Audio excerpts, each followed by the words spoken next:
O'zining teran tafakkuri va qat'iyati bilan xalqaro maydonda O'zbekiston nomini tanitayotgan yosh iste'dodli shaxmatchi Afruza Hamdamova yana bir yutuqqa erishdi. Shaxmat bo'yicha 2 karra jahon chempioni bo'lgan Afruza Zulfiya nomidagi davlat mukofotiga sazovor bo'ldi.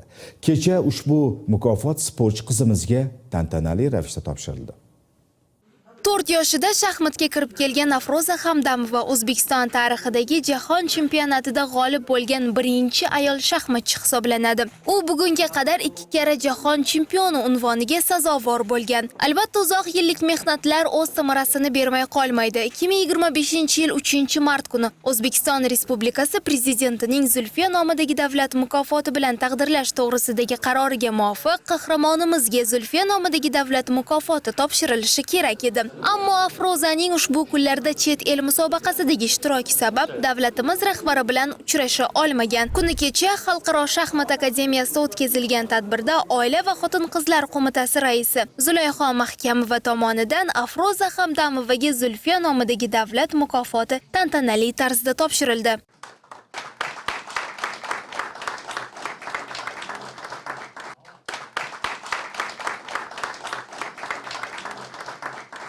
Shu mukofotni olganimda men o'zimda juda ham katta quvonch va hayajon his qildim, chunki men o'sha vaqtda 20 yoshgacha bo'lib o'tgan jahon chempionatida ishtirok etayotgandim. Prezidentimiz qo'lidan Zulfiya mukofotini olish nasib qilmadi.